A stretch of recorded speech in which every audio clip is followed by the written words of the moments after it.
Assalamualaikum warahmatullahi wabarakatuh. Perkenalkan, saya Cintia Febriani, NIM 11012104808. Pada kesempatan kali ini saya akan membahas mengenai materi akhlak.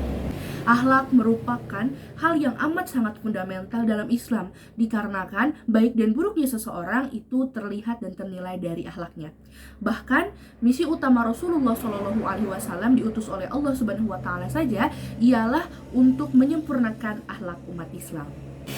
Nah, lalu apa sih definisi dari akhlak itu sendiri? Secara etimologi, akhlak berasal dari bahasa Arab yang berarti budi pekerti.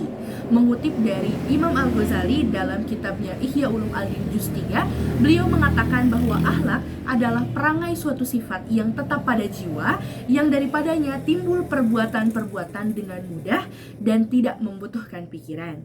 Akhlak sendiri terbagi menjadi dua jenis. Yang pertama ada akhlak terpuji atau akhlakul mahmudah, dan yang kedua ada akhlak tercela atau akhlakul mazmumah. Akhlak terpuji bisa disebut juga husnul huluk, ialah perangai atau sifat yang disukai oleh Allah dan disukai oleh manusia. Akhlak terpuji ini wajib dimiliki dan diamalkan oleh manusia. Apa saja contoh dari akhlak terpuji?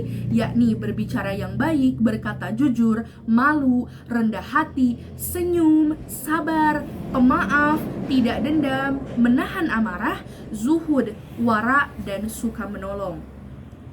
Sedangkan akhlak tercela bisa disebut juga su'ul khuluq, ialah perangai atau sifat yang tidak disukai Allah Subhanahu wa Ta'ala dan dapat merusak keharmonisan dengan sesama manusia. Akhlak ini wajib untuk dijauhi oleh manusia. Apa saja contoh dari akhlak tercela?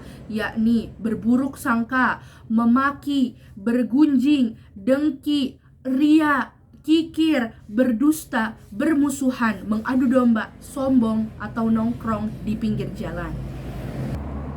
Nah, maka dari itu, akhlak pun mempunyai ruang lingkupnya tersendiri. Ruang lingkup akhlak terbagi menjadi 4. Yang pertama, akhlak manusia terhadap Allah Subhanahu wa Ta'ala, yakni manusia berkewajiban untuk beriman, untuk menaatinya dengan keikhlasan, sabar, tawakal, ridho, dan tafwid.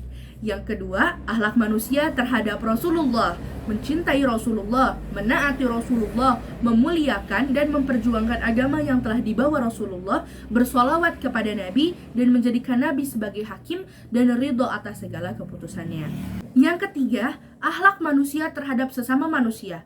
Akhlak terhadap orang tua, kita wajib untuk berbakti kepada kedua orang tua. Terhadap guru, muliakan dan hormati ia yang telah memberikan pengajaran. Terhadap tetangga, kita berbuat baik, saling tolong menolong dan gotong royong. Lalu akhlak suami terhadap istri, suami menggaul istri-istrinya dengan baik. Akhlak terhadap anak-anak, kita memberikan mereka nama yang baik, memberikan mereka pengajaran, pengawasan. Akhlak terhadap kerabat lain, berbuat adil dan berbuat kebajikan. Yang terakhir atau yang keempat adalah akhlak manusia terhadap makhluk lain. Akhlak kita terhadap malaikat, hendaknya kita menghormati para malaikat meskipun kita tidak melihatnya secara langsung. Lalu akhlak terhadap jin, kita dilarang untuk kencing di kediaman-kediaman jin. Akhlak terhadap hewan ternak, kita tidak boleh membebani dia di luar kemampuannya, tidak boleh menyakiti. Akhlak terhadap bukan hewan ternak, kita juga tidak boleh menyakitinya. Dan akhlak terhadap alam, kita tidak boleh mencemari dan merusak alam. Hendaknya kita memanfaatkan segala sumber-sumber yang ada di alam untuk kemaslahatan. Selain yang telah dijelaskan tadi, bentuk dari akhlak terpuji yaitu juga berupa ukhuwah dan tasamuh. Ukhuwah itu sendiri bermakna dasar memberi perhatian, atau menurut KBBI adalah hubungan sesama manusia yang tertali keakraban. Ukhuwah ini terbagi menjadi 3 definisi, yakni ukhuwah Islamiyah nih yang pertama, artinya kekuatan iman dan spiritual yang diberikan oleh Allah Subhanahu wa Ta'ala kepada hambanya yang beriman dan bertakwa, yang menumbuhkan perasaan kasih sayang, persaudaraan terhadap saudara seakidah. Yang kedua itu ada ukhuwah insaniyah, yaitu bentuk persaudaraan yang diikat oleh jiwa kemanusiaan. Dan yang ketiga ukhuwah wataniyah, yaitu bentuk persaudaraan yang diikat oleh jiwa nasionalisme. Lalu ada tasamuh. Nah, kalau tasamuh sendiri itu berarti toleransi, atau menurut istilah tasamuh adalah sikap menghargai dan menghormati orang lain yang memiliki perbedaan dengan dirinya dalam berbagai aspek. Sekian yang dapat saya sampaikan. Mohon maaf atas segala kesalahan. Wabillahi taufiq wal hidayah. Wassalamualaikum warahmatullahi wabarakatuh.